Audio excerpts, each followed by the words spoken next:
Bismillahirrahmanirrahim. Assalamualaikum warahmatullahi wabarakatuh. Bismillah, alhamdulillah, wassalatu wassalamu ala habibillah, Sayyidina Muhammad ibn Abdillah, wa ala alihi wa sahbihi wa mawalah. Subhanaka la ilma lana illa ma 'allamtana innaka antal alimul hakim, wa la hawla wa la quwwah إلا بالله العلي العظيم. اللهم رب اشرح لنا صدورنا ويسر لنا أمورنا واحلل عقدة من ألسنتنا يفقه أقوالنا. اللهم فقهنا في الدين وعلمنا التأويل برحمتك يا رب العالمين والحمد لله رب العالمين. Alhamdulillah, thumma alhamdulillah, segala puji-pujian hanya layak untuk Allah Subhanahu wa taala. Selawat dan salam buat junjungan mulia kekasih Allah, kekasih kita baginda Nabi sallallahu alaihi wasallam. Mudah-mudahan setiap daripada kita beroleh syafaat daripada baginda Nabi sallallahu alaihi wasallam. Ahlan kepada sahabat-sahabat semua yang ada di ruangan komen, Fatimah Az-Zahra, Ayu Hafiz dan juga sahabat-sahabat yang lain di ruangan FB, Nurul Hidayat, Ita Arifin, Ninda Anis, Laila Khalid, Fauzia Ahmad Isa, Fatimah Samsuddin, Ina Lin, kemudian Nur Hadi dan juga Haifa Najwa, Siti Fatimah, Laila Khalid, Adlin Maira dan juga Haneho serta sahabat-sahabat yang lain. Hari ini kita nak sambung pembacaan daripada kitab hadis yang terkenal, iaitu hadis-hadis yang ada di dalam kitab yang telah dikumpulkan oleh Imam Abu Isa Muhammad bin Isa bin Saurah At-Tirmizi dalam kitab beliau yang lebih dikenali dengan nama ringkas Jami' ataupun Sunan Tirmizi rahimahullahu ta'ala. Dan kita telah tiba pada bab-bab berkenaan tentang haji. Dan pada kali ini kita telah tiba pada bab yang ke-29. Kata Imam Tirmizi, babu ma jaa, bab pada hadis yang telah datang berkenaan fil irtisali, berkenaan mandi, lidukhuli Makkah, ketika mana seseorang itu masuk ke Makkah. Maka dalam mazhab Syafi'i, sunnah apabila seseorang itu nak masuk ke Makkah berdasarkan hadis-hadis ini untuk dia mandi. Ahlan Adam Reza, terima kasih, jazakumullahu khairah. Maka apakah hadis-hadis berkenaan tentang sunnah ketika mana nak masuk ke Mekah pada waktu itu mandi? Riwayat yang ke-843, minta kepada sahabat-sahabat untuk memperbanyakkan selawat setiap kali mendengar nama Nabi sallallahu alaihi wasallam. Wa bihi ilahi qala hadatsana Yahya bin Musa qala akhbarani Harun bin Salih qala hadatsana Abdul Rahman bin Zaid bin Aslam an abihi an Ibnu Umar radhiyallahu anhuma. Daripada Abdullah bin Umar radhiyallahu taala anhuma, beliau berkata, igtasala an-nabiy sallallahu alaihi wasallam, baginda Nabi sallallahu alaihi wasallam telah mandi, lidukhuli Makkah, ketika mana baginda Nabi sallallahu alaihi wasallam ingin masuk ke Mekah, bifakhin, di tempat yang bernama Fakh. Maka lihat kepada Sahara, maka di situ kata para ulama, maudi'un qaribun Makkah, tempat yang berhampiran dengan Mekah. Maka Nabi SAW telah mandi di Fakh. Dalam kitab Sirah Ar-Rahiqul Maktum ada juga dibawakan riwayat yang mana Nabi SAW pernah mandi di tempat yang bernama Zituwa, kerana dekat Zituwa ada telaga dan Nabi SAW pernah berhenti untuk mandi di kawasan tersebut. Berkata Imam Tirmizi, hadis ini ghairu mahfuz, tidaklah terpelihara. Dan yang sahih adalah apa yang telah diriwayatkan dari oleh Nafi' daripada Abdullah bin Umar, annahu kana yaghtasilu, adalah Nabi SAW mandi lidukhuli Makkah, untuk masuk ke Mekah. Dan inilah pandangan Imam Syafi'i. Kata Imam Syafi'i, yustahabbul ightisal, disunnahkan untuk mandi untuk masuk ke Mekah. Wa Abdurrahman bin Zaid bin Aslam, dan adapun Abdurrahman bin Zaid bin Aslam adalah dhaif, seorang yang lemah fil hadis, dalam periwayatan hadis. Ahmad bin Hanbal telah mendhaifkan beliau, begitu juga Ali ibn al-Madini dan selain daripada mereka berdua. Wala na'rifu, dan kata Imam Tirmizi, dan kami tidak mengetahui hadis ini secara marfu', maksudnya marfu' sampai kepada Nabi sallallahu alaihi wasallam, kecuali daripada hadis mengikut riwayat yang kita telah baca dan sebutkan tadi. Bab yang ke-30 kata Imam Tirmizi, babu ma jaa, bab pada hadis yang telah datang berkenaan fi dukhulin Nabi sallallahu alaihi wasallam Makkah, tentang kemasukan Nabi sallallahu alaihi wasallam kota Mekah, min a'laha, daripada tanah tinggi, dataran tinggi Mekah, wa khurujihi, dan keluarnya Nabi sallallahu alaihi wasallam daripada Mekah, min asfaliha, daripada dataran rendah. Tapi zaman kita pada waktu itu nampak semuanya sama. Pada zaman Nabi SAW ada kawasan yang dipanggil sebagai dataran tinggi Mekah, dan ada yang dipanggil sebagai masfalah, sebagai dataran rendah yang terletak di Mekah. Riwayat 844. Wa bi ilaihi qala hadatsana Abu Musa Muhammad bin al-Musanna qala hadatsana Sufyan bin Uyainah an Hisham bin Urwah an abihi an Aisyah radhiyallahu anha qalat lamma jaa an-nabiy sallallahu alaihi wasallam, apabila baginda Nabi sallallahu alaihi wasallam telah datang ke Mekah, dakhalaha, baginda telah memasukinya, min a'laha, daripada jalan yang terletak di dataran tinggi Mekah, wa kharaja, dan apabila Nabi keluar, min asfaliha, daripada jalan yang terdapat di dataran rendah Mekah. Tapi untuk dataran rendah masih lagi dikenali pada zaman kita dengan nama misfalah ataupun masfalah dan sebagainya. Maka daripada sini yang kita belajar, Nabi SAW kebiasaan baginda, Nabi akan keluar masuk menggunakan jalan yang berbeza. Bahkan kalau kita belajar tentang Nabi ketika mana nak pergi solat raya, kat situ pun kita nampak Nabi akan pergi dan balik daripada jalan yang berbeza, supaya dapat berjumpa dengan orang yang berbeza. Pada waktu itu dapat meraihkan kabilah yang tinggal pada tempat yang berbeza. Itu adalah akhlak dan sikap Nabi SAW. Kata Imam Tirmizi, dan di dalam bab ini ada juga riwayat yang lebih kurang sama daripada Abdullah bin Umar radhiyallahu taala anhuma. Berkata Imam Tirmizi, hadis Aisyah adalah hadis yang hasan sahih. Bab yang ke-31, babu ma jaa, bab pada hadis yang telah datang berkenaan dukhulin Nabi sallallahu alaihi wasallam Makkah, masuknya Nabi sallallahu alaihi wasallam ke Mekah, nahara, pada siang hari. Dan ini antara sunnah Nabi SAW, kebiasaan Nabi. Bahkan ketika mana Nabi SAW nak pulang ke Madinah, Nabi akan pulang pada waktu siang. Nabi jarang pada waktu itu pulang pada waktu malam. Kebanyakannya Nabi akan pulang pada waktu siang. Dan di sini pun menjadi dalil yang Nabi SAW masuk ke Mekah ketika mana waktu siang. Riwayat 845. Wa bihi ilahi qala hadatsana Yusuf bin Isa qala hadatsana Waqi'un qala hadatsana Umari an Nafi' an Ibn Umar radhiyallahu taala anhuma, daripada Abdullah bin Umar radhiyallahu taala anhuma, sesungguhnya baginda Nabi sallallahu alaihi wasallam dakhala, telah memasuki Makkah, kota Mekah, naharan, pada waktu siang. Tapi kadang-kala flight kita malam ataupun sebelum maghrib, maka tak ada masalah untuk masuk pada waktu malam. Cumanya kebiasaannya Nabi bila masuk ke Mekah, Nabi masuk Mekah pada waktu siang. Berkata Imam Tirmizi, hadis ini adalah hadis yang hasan. Bab yang ke-32, babu ma jaa, bab pada hadis yang telah datang berkenaan fi karahiyati makruh raf'il yad, mengangkat tangan, inda, ketika ru'yatil baiti, melihat Baitullah. Kan selalu orang bila nampak Baitullah pada waktu itu mengangkat tangan. Maka hadis ini menunjukkan bahawa makruh untuk mengangkat tangan ketika mana melihat Baitullah, kerana yang sunnah yang mana sabit daripada Nabi pada waktu itu mengangkat tangan adalah ketika mana melewati ataupun berada di sisi Hajarul Aswad, ataupun pada waktu itu rukun Yamani. Lagi-lagi Hajarul Aswad yang pada waktu itu ditekankan. Tidak ada mengangkat tangan pada waktu itu pada mana-mana bahagian masjid Baitullah yang lain. Maka sebab itu Imam Tirmizi meletakkan tajuk makruh mengangkat tangan. Tapi kalaulah seseorang tu angkat tangan kerana terlalu excited kali pertama nampak Baitullah, maka pada waktu itu tidaklah berdosa.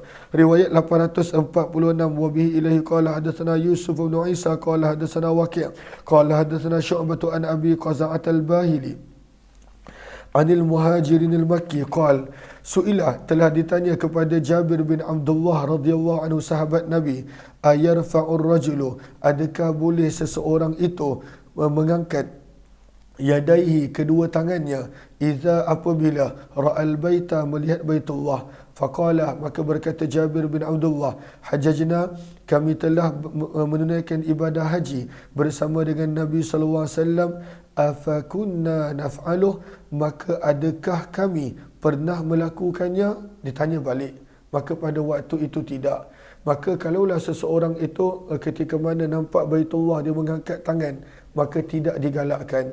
Kerana tempat untuk mengangkat tangan adalah Hajarul Aswad dan juga Rukun Yamani, tidak ketika mana nampak Baitullah dan juga perkara-perkara yang lain. Maka daripada riwayat ini, kata Imam Tirmizi, tidak sunnah untuk mengangkat tangan ketika mana melihat Baitullah. Berkata Imam Tirmizi, raf'ul yad, mengangkat tangan inda ketika ataupun di sisi ru'yatil baiti, melihat Baitullah. Sesungguhnya kami hanya mengetahuinya daripada hadis Syu'bah daripada Abu Qaza'ah, dan nama Abu Qaza'ah adalah Suwaid bin Hujair rahimahullahu ta'ala. Bab yang ke-33, Babu Maja'ah, bab pada hadis yang telah datang berkenaan kaifat tawafu, bagaimanakah tawaf. Riwayat 847, wa bi ilaihi qala hadatsana Mahmud bin Ghailan qala hadatsana Yahya bin Adam qala hadatsana Sufyan an Ja'far bin Muhammad an abihi an Jabir radhiyallahu ta'ala anhu qala, daripada Jabir radhiyallahu ta'ala anhu beliau berkata, lamma qadiman Nabi sallallahu alaihi wasallam, apabila baginda Nabi sallallahu alaihi wasallam tiba Makkah, di Makkah. Nanti dalam Sahih Muslim kita akan belajar hadis dan riwayat tentang haji Nabi yang begitu panjang dan lengkap dalam satu periwayatan, yang mana perawinya adalah Jabir bin Abdullah. Cuma dalam kitab hadis yang lain tidak ada riwayat tersebut secara lengkap, secara penuh. Maka kata Jabir bin Abdullah, apabila Nabi SAW tiba di Mekah, dakhalal masjid, baginda telah memasuki masjid, fastalama, dan baginda telah melakukan istilam al-hajara, akan Hajarul Aswad. Maka sebelum itu, pada bab yang sebelum ni saya terlepas pandang pada Allahumma salli ala Sayyidina Muhammad, pada sahara baris yang pertama, wa dhahaba Malik wa Abu Hanifah wa Syafi'i ila hadha. Imam Malik, Imam Abu Hanifah, Imam Syafi'i pada waktu itu berpandangan tidak sunnah untuk mengangkat tangan ketika mana melihat Baitullah. Imam Ahmad dan Sufyan Ats-Tsauri pula berkata, yarfa'ul yadain, mengangkat kedua tangan orang yang melihat Baitullah dan berdoa. Imam Ahmad bin Hanbal kata boleh. Okey. Jom kita lihat, kata Jabir bin Abdullah, apabila baginda Nabi tiba di Mekah, maka baginda telah masuk ke masjid, fastalama, dan baginda telah pada waktu itu melakukan istilam. Apakah istilam? Jom kita lihat kepada kepada sahara baris yang kedua. Ai pada waktu itu memberi maksud sama ada menyentuhnya, lumsuhu, menyentuhnya, sama ada menyentuh dengan mencium Hajarul Aswad, ataupun pada waktu itu menyentuh dengan tangan, ataupun pada waktu itu menyentuh dengan tangan. Tapi kalaulah pada waktu itu seseorang itu daripada jauh, maka memberi isyarat menyentuh daripada jauh. Maka summa madha, kemudian baginda Nabi sallallahu alaihi wasallam meneruskan perjalanan, dan pada waktu itu ala yaminih, summa madha ala yaminih, Nabi SAW ketika mana telah istilam Hajarul Aswad, Nabi meneruskan perjalanan ke arah kanan baginda. Faramala, maka baginda telah melakukan ramal. Apakah ramal? Lihat kepada sahara baris yang ketiga ataupun baris yang keempat. Asra'a fil masyi, dan pada waktu itu bersegera di dalam berjalan. Wahazza mankibaih, dan pada waktu itu bergerak akan kedua bahu. Maka itu adalah ramal, ataupun bahasa mudahnya berlari-lari anak. Maka Nabi telah berlari-lari anak sebanyak 3 pusingan pertama. Wa masya, dan Nabi telah berjalan pada 4 lagi pusingan. Kemudian baginda bila selesai akan tawaf, baginda telah datang ke makam Ibrahim seraya membaca wattakhidhu min maqami Ibrahim musalla, dan jadikanlah kamu daripada makam Ibrahim musalla sebagai tempat salat. Fa salla rak'atain, maka Nabi telah menunaikan 2 rakaat salat, iaitu salat sunat tawaf. Wal maqamu, dan Nabi salat dalam keadaan makam Ibrahim bainahu, berada di antara Nabi dan Baitullah. Maksudnya Nabi menghadap ke arah makam Ibrahim yang mana terletak di antara baginda dan Baitullah. Kemudian baginda Nabi SAW telah datang ke Hajarul Aswad. ba'da rak'atain, setelah menunaikan 2 rakaat solat sunat tawaf tadi, fastalamah, maka Nabi SAW cium dia ataupun sentuhnya untuk kali kedua. Maka sunnah Nabi pada waktu itu adalah istilam, cium ataupun sentuh ketika mana permulaan tawaf dan ketika mana setelah selesai solat sunat tawaf. Kemudian Nabi SAW telah pergi ke Safa. Azunnuhu, kata Jabir bin Abdullah, apa mengikut sangkaanku baginda telah membaca Inna Safa wal Marwata min sya'airillah. Dan di dalam bab ini ada juga riwayat daripada Abdullah bin Umar radhiyallahu anhuma. Berkata Imam Tirmizi, hadis Jabir adalah hadis yang hasan sahih dan beramal pada hadis ini di sisi ahli ilmu. Bab yang ke-34, bab ma jaa, bab pada hadis yang telah datang fir ramal, berkenaan tentang ramal, berlari-lari anak daripada Hajarul Aswad ke pusingan Hajarul Aswad yang berikutnya. Maka sunnah untuk berlari-lari anak ketika mana tawaf. Lihat Arafah pada baris yang pertama. Maka bagaimanakah bermulanya sunnah ramal ini? Maka pada Arafah baris yang pertama disebut bahawa permulaan ramal, bahawa sesungguhnya Nabi SAW tak kala tiba di Mekah untuk umrah pada tahun umrah qada, iaitu pada bulan Zulqa'dah tahun yang ke-7 Hijrah. Maka Nabi SAW dalam perjanjian Hudaibiyah dibenarkan untuk buat umrah selama 3 hari.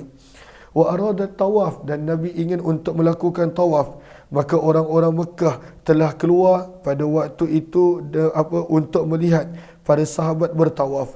Wa kanu yanzurun, dan pada waktu itu mereka memerhatikan pergerakan sahabat daripada puncak bukit-bukit yang ada di sekitar Mekah. Dan mereka menyebarkan berita palsu. Mereka berkata adannahum huma Yathrib. Orang-orang sahabat Muhammad ini, mereka sebenarnya telah menjadi lemah disebabkan pada waktu itu penyakit yang ada di Madinah. Maka Nabi SAW telah memerintahkan para sahabat untuk melakukan ramal. Maka Nabi perintahkan mereka untuk melakukan ramal berlari-lari anak sebanyak 3 pusingan yang pertama. Maka daripada sini pada waktu itu ianya berkekalan untuk melakukan ramal pada 3 pusingan yang pertama. Ini permulaan bagaimana berlakunya ramal dalam riwayat yang telah disebutkan. Bab yang ke-36, hadis yang ke-848. Wa bi ilahi qala hadatsana Ali bin Khashram qala hadatsana Abdullah bin Wahb an Malik bin Anas an Ja'far bin Muhammad an abihi an Jabir, daripada Jabir bin Abdullah radhiyallahu taala anhu, sesungguhnya baginda Nabi sallallahu alaihi wasallam telah melakukan ramal berlari-lari anak daripada satu Hajarul Aswad ke Hajarul Aswad berikutnya, maksudnya daripada satu pusingan ke pusingan berikutnya, salasa sebanyak 3 pusingan, wa masya arba'a, dan Nabi telah berjalan pada 4 pusingan yang baki, kerana ada 7 pusingan, 3 ramal dan 4 lagi berjalan. Kata Imam Tirmizi, dan di dalam bab ini ada juga riwayat daripada Abdullah bin Umar radhiyallahu taala anhuma. Berkata Imam Tirmizi, hadis Jabir adalah hadis yang hasan sahih dan beramal pada hadis ini di sisi ahli ilmu. Berkata Imam Asy-Syafi'i, idza taraka ramal, apabila seseorang itu meninggalkan ramal amdan, dengan sengaja, faqad asaa, maka dia telah melakukan perkara yang tidak elok. Wala syai'a alaih, dan dia tidak perlu untuk membayar sebarang denda. Wa idza lam yarmul, dan apabila seseorang itu tidak melakukan ramal berlari-lari anak fil asywatis salasah, pada 3 pusingan yang pertama, lam yarmul, maka dia tidak boleh untuk melakukan ramal fima baqiya, pada pusingan-pusingan yang lain. Maka ramal hanya disunnahkan pada 3 pusingan yang pertama sekali. Tak disunnahkan untuk semua pusingan dan tak disunnahkan untuk dipindahkan pada pusingan-pusingan yang lain selain daripada 3 ini. Berkata sebahagian daripada ahli ilmu, laisa ala ahli Makkah ramal, tidak sunnah untuk melakukan ramal ke atas penduduk Mekah, wala ala man ahrama minha, dan tidak pula ke atas orang yang berihram daripada kawasan sekitar Mekah. Tapi ini pandangan yang tidak kuat. Pandangan yang kuat adalah sunnah untuk semua orang melakukan ramal pada 3 kali pusingan yang pertama. Bab yang ke-35, bab ma jaa, bab pada hadis yang telah datang fistilamil hajari, berkenaan tentang istilam. Istilam maksud asalnya adalah cium ataupun menyentuh akan Hajarul Aswad. Tapi kalau kita tak mampu, maka dengan isyarat daripada jauh. waruknil yamani, dan juga sunnah untuk melakukan istilam pada rukun al-yamani, duna tidak, ma siwahuma, apa yang selain daripada dua ini. Maka Baitullah ada 4 penjuru. Maka yang sunnah untuk istilam hanyalah penjuru Hajarul Aswad dan penjuru Rukun Yamani. Arafah pada baris yang ke dua daripada bawah. Maka kata para ulama, melakukan istilam akan Hajarul Aswad mustahabun, adalah sunat di sisi kesemua para ulama. Hadis yang ke-849. Wa bi ilaihi qala hadatsana Mahmud bin Ghailan qala hadatsana Abdul Razzaq qala hadatsana Sufyan wa Ma'mar an ibni Khusaim an Abi Tufail qala, daripada Abu Tufail radhiyallahu taala anhu, beliau berkata, adalah aku pernah bersama dengan Abdullah bin Abbas radhiyallahu anhuma, Muawiyah bin Abi Sufyan radhiyallahu anhuma, la yamurru, tidaklah mereka melintasi dengan mana-mana penjuru, illa istalamah, kecuali mereka akan melakukan istilam. Faqala lahu Ibnu Abbas, maka berkata Abdullah bin Abbas radhiyallahu taala anhuma, sesungguhnya Nabi sallallahu alaihi wasallam lam yakun yastalim, tidaklah baginda melakukan istilam illa, kecuali pada 2 tempat sahaja, al-Hajar al-Aswad wa Rukn al-Yamani. Maka berkatalah Muawiyah, laisa syai'un minal baiti mahjura, tiada bahagian daripada Baitullah yang patut untuk ditinggalkan. Dan di dalam bab ini ada juga riwayat daripada Umar bin Khattab radhiyallahu taala anhu. Maka kenapa hanya 2 penjuru sahaja yang Nabi istilam, iaitu Rukun Yamani dan Hajar Aswad? Lihat kepada Arafah pada baris yang kedua, wa amma wajhu takhsisil istilami bil Hajaril Aswad wa Ruknil Yamani, dan apakah sebab hanya dikhususkan istilam pada Hajar Aswad dan Rukun Yamani sahaja? Kata para ulama, dan pada waktu itu tidak Rukun Iraki dan juga tidak pula Rukun Syami, fahuwa, kerana sesungguhnya yang benar-benar masih lagi di atas binaan Nabi Allah Ibrahim pada waktu itu adalah 2 je. Yang benar-benar atas binaan Nabi Allah Ibrahim, penjuru dia adalah Rukun Yamani dan Hajarul Aswad. Sementara itu, ketika mana orang Quraisy tidak cukup duit untuk membina semula Baitullah, maka mereka telah keluarkan beberapa hasta daripada tempat yang kita panggil Hatim ataupun Hijri Ismail, yang mana sebenarnya itu adalah asal daripada Baitullah yang mereka telah keluarkan. Maka pada waktu itu ianya tidak berada pada penjuru yang sebenar-benarnya pada binaan Nabi Allah Ibrahim, yang 2, Rukun Iraki dan Rukun Syami. So sebenarnya dia jauh lagi ke depan, tapi orang Quraisy tidak cukup duit, maka pada waktu itu mereka telah bina sampai ke tempat yang ada pada zaman kita.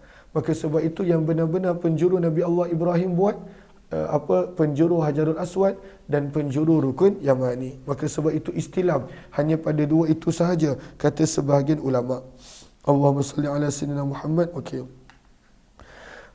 Qala Abu Isa, berkata Imam Tirmizi, hadis Abdullah bin Abbas adalah hadis hasan sahih, dan beramal pada hadis ini di sisi kebanyakan ahli ilmu bahawa tidak dilakukan istilam kecuali Hajarul Aswad dan Rukun Yamani. Sebenarnya dalam mazhab Syafi'i sunnah untuk melakukan istilam terhadap Rukun Yamani.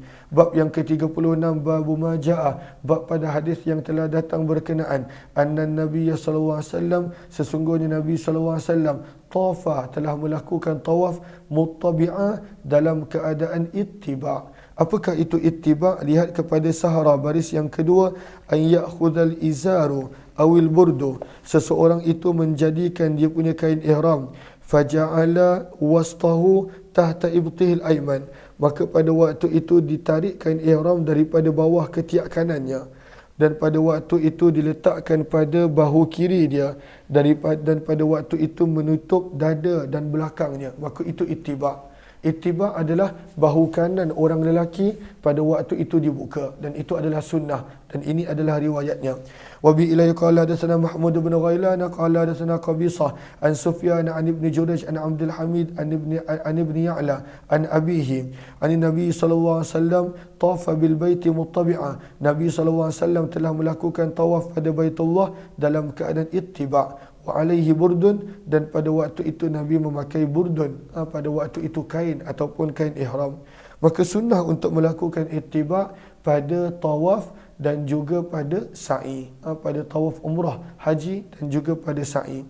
Berkata Imam Tirmizi, hadis ini hadis Tsauri, ini adalah hadis Tsauri daripada Ibnu Jurayj. Kami tidak mengetahuinya kecuali daripada hadisnya, dan ianya adalah hadis yang hasan sahih. Sementara itu perawi yang bernama Abdul Hamid, beliau adalah Abdul Hamid bin Jubair bin Syaibah, daripada anak kepada Ya'la daripada ayahnya. Dan siapakah nama sahabat ini? Beliau adalah Ya'la bin Umayyah radhiyallahu ta'ala anhu. Bab yang ke-37, bab majaa, bab pada hadis yang telah datang berkenaan taqbilil hajar, berkenaan tentang mencium Hajarul Aswad. Maka ini riwayat tentang Nabi pernah mencium Hajarul Aswad. 851. Wa bihi ilahi qala hadatsana Hannadun qala hadatsana Abu Muawiyah an al-Amash an Ibrahim an Abis bin Rabi'ah qala Ra'aitu Umar bin Al-Khattab radhiyallahu ta'ala anhu. Kata Abis bin Rabi'ah, aku telah melihat Umar bin Khattab radhiyallahu anhu mencium Hajarul Aswad. Wa yaqulu, dan Umar bin Khattab berkata, inni uqabbiluka, sesungguhnya aku telah mencium kamu, wa a'lamu, dan aku mengetahui, annaka, sesungguhnya kamu, hajarun, adalah batu, walaula, dan kalaulah tidak, kerana aku telah melihat Nabi SAW yuqabbiluka, mencium kamu, lam uqabbilka, maka niscaya aku takkan mencium kamu. Kata para ulama, apa yang menyebabkan Umar bin Khattab berkata seperti ini? Maka lihat kepada Sahara pada baris yang keempat. Kata para ulama, innama qala zalika, Umar bin Khattab berkata begitu supaya tidak terpedaya dan tertipu manusia bahawa yang baru masuk Islam, yang pada waktu itu hati mereka baru dekat dengan Islam, bahawa Umar bin Khattab dan para sahabat menyembah batu, ibadatul ahjar, menyembah batu, wa ta'zimaha, mengagungkan batu, mengharapkan manfaat dan mudarat daripada batu. Maka tak nak begitu. Maka sebab itu Umar bin Khattab bila nampak ada orang baru masuk Islam bersama dengan dia, maka dia kata, aku cium kamu kerana engkau dicium oleh Nabi SAW. Bukan kerana ada manfaat mudarat, tak ada. Bukan kerana boleh membantu apa-apa, tak ada. Ianya adalah batu, dan kita cium hanya kerana Nabi SAW pernah menciumnya.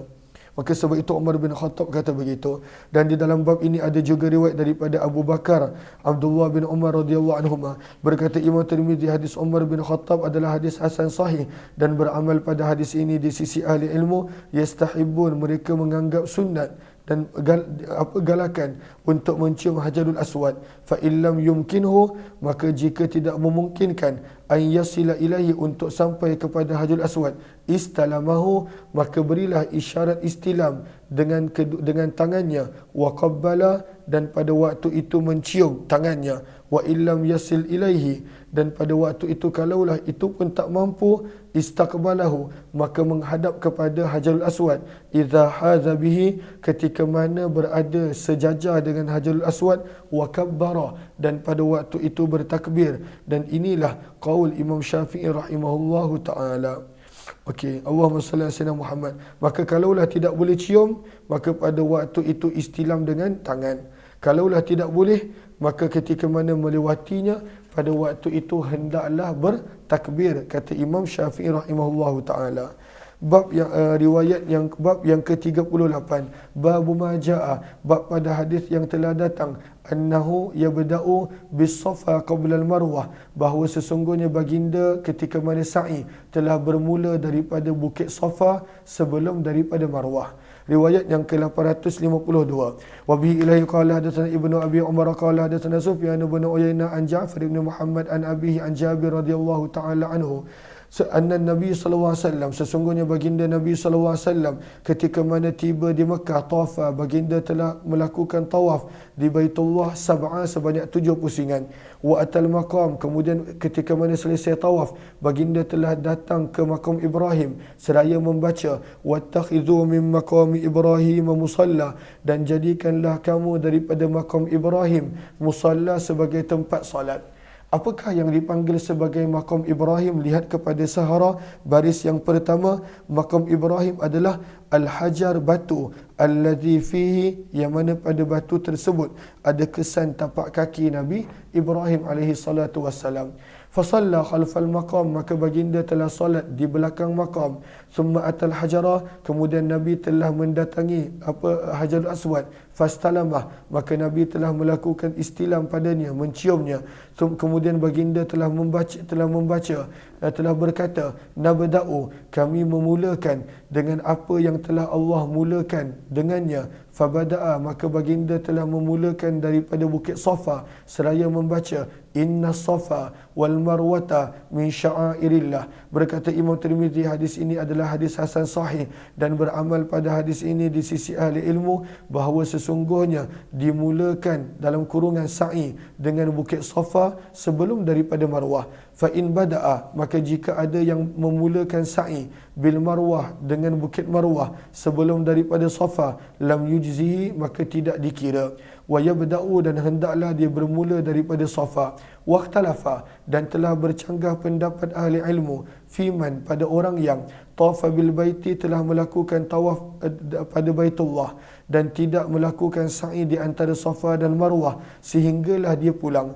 Maka berkata sebahagian ahli ilmu, jika tidak melakukan sa'i di antara Safa dan Marwah sehingga keluar daripada kota Mekah, fa in zakara, dan jika dia ingat, wa huwa qaribun minha, dalam keadaan orang tersebut masih lagi hampir dan dekat dengan Mekah, raja'a, dia mesti patah balik. Fatafa baina Safa wal Marwah, dan perlu melakukan sa'i di antara Safa dan Marwah. Wa illam yadhkur, dan jika dia tidak ingat sehinggalah dia tiba di negeri dia, ajza'ahu, maka ibadahnya mencukupi, namun dia perlu untuk membayar dam. Dan inilah pandangan Sufyan Ats-Tsauri. Wa qala ba'duhum, dan telah berkata sebahagian ilmuwan yang lain, in tarakat tawafa, jika seseorang itu meninggalkan sa'i di antara Safa dan Marwah sehinggalah dia pulang ke negerinya, fa innahu la yujzi'uhu, maka tidak mencukupi pada waktu itu ibadahnya, tak sempurna ibadahnya. Dan inilah pandangan Imam Syafi'i. Sebab itu dalam mazhab Syafi'i, sa'i adalah salah satu daripada 5 rukun umrah. Qala, berkata Imam Syafi'i, at-tawafu baina Safa wal Marwah wajib, tawaf di antara Safa dan Marwah adalah wajib. La yajuzul hajj, tidak sah haji kecuali hanya dengan melakukan sa'i. Bab yang ke-39, bab maja'a, bab pada hadis yang telah datang berkenaan Allahumma salli ala sayyidina Muhammad as-sa'i, melakukan sa'i di antara Safa dan Marwah. Riwayat 853. Wa bi ilahi qala hadatsana Qutaibah qala hadatsana Ibnu Uyainah an Amr bin Dinar an Taus an Ibnu Abbas radhiyallahu anhuma, daripada Abdullah bin Abbas radhiyallahu taala anhuma, beliau berkata, sesungguhnya sa'a Rasulullah sallallahu alaihi wasallam, baginda sallallahu alaihi wasallam telah melakukan sa'i bil baiti, di Baitullah, wa baina Safa, dan juga di antara Safa dan Marwah, liyuriyal musyrikin quwwatah, untuk menunjukkan kepada orang-orang musyrikin Mekah kekuatan baginda dan kekuatan yang ada pada para sahabat baginda. Qala, berkata Imam Tirmizi, dan di dalam bab ini ada juga riwayat daripada Aisyah dan Abdullah bin Umar serta Jabir bin Abdullah radhiyallahu anhum. Berkata Imam Tirmizi, hadis Abdullah bin Abbas adalah hadis yang hasan sahih. Wa huwa alladhi, dan ianya adalah apa yang disukai oleh ahli ilmu, an yas'a, bahawa pada waktu itu sunnah untuk ayas'a, minta ayas'a maksudnya untuk berlari, baina Safa wal Marwah, di antara Safa dan Marwah. Maka Nabi ada berlari-lari anak pada 3 pusingan pertama ketika mana tawaf, dan ada berlari-lari anak pada zaman kita dah ada tanda di antara lampu-lampu hijau yang ada. Fa illam yas'a, maka jika seseorang itu tidak mampu berlari-lari anak, wa masya, dan hanya berjalan di antara Safa dan Marwah, ra'auhu jaiza, kata para ulama, ia pun adalah boleh. Riwayat yang ke-854. Wa bihi ilahi qala hadatsana Yusuf bin Isa qala hadatsana Ibnu Fudail an Atha ibn Sa'ib an Katsir ibn Jumhan qala, kata Katsir bin Jumhan, aku telah melihat Abdullah bin Umar radhiyallahu taala anhuma yamshi, berjalan, fil mas'a, pada tempat sa'i. Faqultu lahu, maka aku bertanya kepada beliau, atamshi fil mas'a, adakah tuan hanya berjalan di tempat sa'i di antara Safa dan Marwah? Faqala, maka Abdullah bin Umar menjawab, la in sa'aitu jika aku berlari ataupun berlari-lari anak, maka sesungguhnya aku telah melihat Nabi SAW berlari-lari anak. Wala in masyaitu, dan jika aku hanya berjalan, maka sesungguhnya aku telah melihat Nabi SAW pernah berjalan. Wa ana syaikhun kabir, dan adalah aku seorang tua yang telah lanjut usia. Maka lihat kepada Sahara baris yang akhir, arada bihadza, sebenarnya Abdullah bin Umar ingin menyampaikan bahawa beliau berada dalam keadaan uzur, dan sebab itu beliau tidak berlari ketika mana sa'i. Beliau uzur, usianya yang pada waktu itu telah meningkat. Maka boleh, kalaulah tidak berlari di antara lampu-lampu hijau ketika mana sa'i, boleh, tidaklah membatalkan sa'i ataupun umrah ataupun haji dan sebagainya. Kata Imam Tirmizi, hadis ini adalah hadis hasan sahih dan sungguh telah meriwayatkan Sa'id bin Jubair daripada Abdullah bin Umar, riwayat yang lebih kurang sama. Babu maja'a, bab pada hadis yang telah datang berkenaan at-tawafi raqiba, melakukan tawaf sambil menunggang kenderaan. Zaman kita menggunakan skuter dan sebagainya. Riwayat 855. Wa bi ilai qala hadatsana Bishr bin Hilal as-Sawaf qala hadatsana Abdul Warith wa Abdul Wahhab al-Thaqafi an Khalid al-Hazza an Ikrimah an Ibn Abbas radhiyallahu anhuma, daripada Abdullah bin Abbas radhiyallahu taala anhuma, beliau berkata, tawafan Nabi sallallahu alaihi wasallam, baginda Nabi sallallahu alaihi wasallam telah melakukan tawaf ala rahilatih, sambil menunggang kenderaan. Fa idzan taha, apabila baginda telah tiba, ila rukni, ke penjuru Hajarul Aswad, asyara ilaih, baginda telah mengisyarat kepada Hajarul Aswad tersebut. Dan di dalam bab ini ada juga riwayat daripada Jabir, Abu Tufail, Ummu Salamah radhiyallahu anhum. Berkata Imam Tirmizi, hadis Abdullah bin Abbas adalah hadis hasan sahih. Wa qad kariha, dan sungguh menganggap makruh sekelompok daripada ahli ilmu an yatufa, untuk seseorang itu melakukan tawaf bil baiti, pada Baitullah, dan melakukan sa'i di antara Safa dan Marwah rakiban, dalam keadaan menunggang kenderaan, kecuali disebabkan keuzuran. Dan inilah pandangan Asy-Syafi'i rahimahullahu ta'ala. Lihat kepada Sahara baris yang pertama, Imam Malik dan Imam Abu Hanifah berkata, jika seseorang itu melakukan tawaf dalam keadaan menunggang sama disebabkan keuzuran, ajza'ahu, maka pada waktu itu adalah boleh dan tidak ada sebarang masalah. Maka kenapakah Nabi SAW menunggang kenderaan ketika mana tawaf? Maka pada baris yang kedua Sahara, wa'tadharu an rukubi Sayyidina Rasulullah SAW bi anna an-nasa kathirun alaihi wa ghashawhu, kerana pada waktu itu terlalu ramai orang yang mengerumuni Nabi SAW. Maka sebab itu Nabi menunggang kenderaan. Dan ada pula pada waktu itu menyebut kerana Nabi SAW nak menunjukkan kepada sahabat bagaimana cara pada waktu itu melakukan ibadah haji dan juga manasik haji. Bab yang ke-41, babu maja'a, bab pada hadis yang telah datang fi fadli tawaf, berkenaan tentang kelebihan tawaf. Dan ini hadis yang sangat menarik.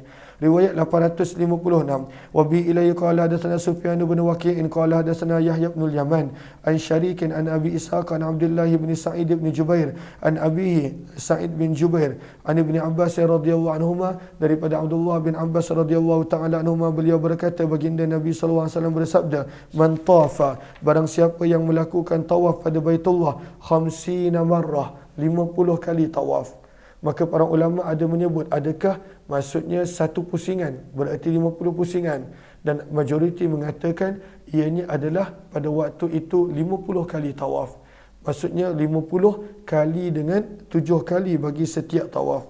Barang siapa yang melakukan tawaf sebanyak 50 kali, maka boleh lihat kepada qawata, yang mana waqala berkata para ulama, al-muradu khamsun, pada waktu itu adalah 50 tawaf. وقد ورد كذلك في رواية الطبراني في الأوسط قال وليس المراد أن يأتي بها متوالية, bukanlah kena tawaf 50 kali berturut-turut pada satu masa, tetapi yang dimaksudkan adalah dalam catatan amalan dia. Kalaulah pada waktu itu ada 50 kali tawaf, maka sabda Nabi SAW, kharaja min dhunubihi, dia akan keluar daripada dosa-dosanya seperti pada hari beliau telah dilahirkan oleh ibu dia.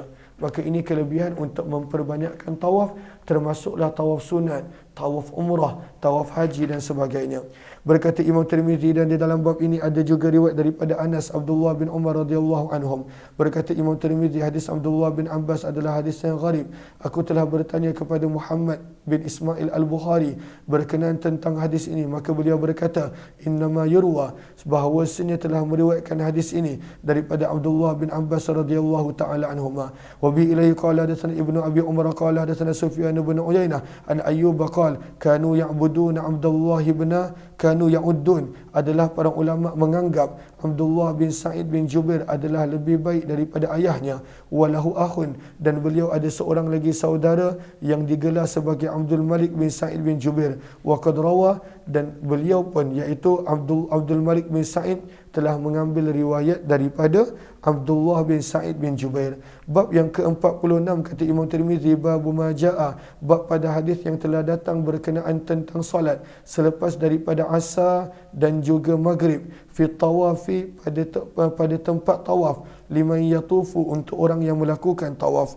Maka apakah maksud daripada bab ini? Lihat kepada Arafah baris yang kedua, maka kata para ulama, perbezaan pendapat tentang adakah boleh solat di Baitullah ketika mana pada waktu-waktu yang dilarang. Maka rakaat tawaf, kata para ulama, 2 rakaat tawaf adalah wajib di sisi para ulama. 2 rakaat tawaf adalah wajib di sisi para ulama, termasuklah Imam Abu Hanifah. Berkata Imam Syafi'i baris bawah dia, tasihu salatu tawaf, sah untuk menunaikan solat sunat tawaf walaupun pada waktu yang dilarang. Sebab ketika mana berada di Masjidil Haram tidak ada istilah waktu yang dilarang, boleh solat pada mana-mana waktu pun. Riwayat yang ke-857, wa bi ilaihi qala hadatsana Abu Ammar wa Ali bin Khashram qala hadatsana Sufyan bin Uyainah an Abi Zubair dan Abdullah bin Babah an Jubair bin Mut'im anna Nabi sallallahu alaihi wasallam qala, Nabi sallallahu alaihi wasallam bersabda, ya bani Abd Manaf, wahai bani Abd Manaf, la tamna'u ahadan, janganlah kamu menghalang seseorang pun, tawafa, yang melakukan tawaf pada Baitullah ini, dan janganlah kamu menghalang wasalla, dan lakukanlah salat, ayyata sa'atin, pada mana-mana waktu pun, sya'a, yang dikehendaki, daripada malam dan siang. Lihat kepada Sahara pada baris yang kedua, berkata para ulama, pada hadis ini adanya dalil ala anna salat at-tatawu, bahawa solat sunat pada waktu-waktu yang dilarang tidaklah makruh, tidaklah dilarang ketika mana berada di Mekah kerana kemuliaan Mekah. Maka pada waktu itu dekat Mekah tidak ada istilah waktu dilarang, boleh solat pada mana-mana waktu pun. Dan dalam bab ini ada juga riwayat daripada Abdullah bin Abbas, Abu Dzar, berkata Imam Tirmizi, hadis Jubair bin Mut'im adalah hadis hasan sahih, dan sungguh telah meriwayatkannya Abdullah ibnu Abi Najih daripada Abdullah bin Babah rahimahullah juga. Wa qad ikhtalafa, dan telah berbeza pendapat ahli ilmu berkenaan tentang solat selepas daripada waktu asar dan selepas daripada fardu subuh ketika mana berada di Mekah. Maka sebahagian daripada mereka berkata, la ba'sa, tidak mengapa dengan solat dan tawaf selepas asar dan selepas subuh. Dan inilah pandangan Imam Syafi'i, Ahmad, Ishaq, wahtaju, dan mereka telah menjadikan hadis Nabi tadi sebagai hujah mereka. Wa qala ba'duhum, dan sebahagian yang lain pula berkata, idza tafa, apabila seseorang itu melakukan tawaf selepas asar, lam yusalli, tidaklah boleh dia solat sehinggalah matahari terbenam. Begitu juga in tafa, jika dia melakukan tawaf setelah selesai solat subuh, lam yusalli, tidak boleh menunaikan solat sunat tawaf sehinggalah terbitnya matahari. Wahtaju, dan mereka menjadikan dalil hadis Umar bin Khattab annahu tafa, bahawa sesungguhnya Umar bin Khattab telah melakukan tawaf setelah solat fardu subuh, falam yusalli, dan beliau tidak menunaikan solat sunat tawaf selepas itu. Wa kharaja, dan beliau telah keluar daripada Mekah sehingga ketika mana berada di Zituwa, fasalla, maka barulah beliau solat setelah mana terbitnya matahari. Dan inilah pandangan Sufyan Ats-Tsauri, Imam Malik bin Anas, dan juga Imam Abu Hanifah rahimahullahu ta'ala. Bab yang ke-43, apakah yang patut dibaca ketika mana 2 rakaat solat sunat tawaf? Yang ini kita sambung kemudian insya-Allah. Terima kasih kepada semua. Wabillahi taufiq wal hidayah. Assalamualaikum warahmatullahi wabarakatuh. Jazakumullah.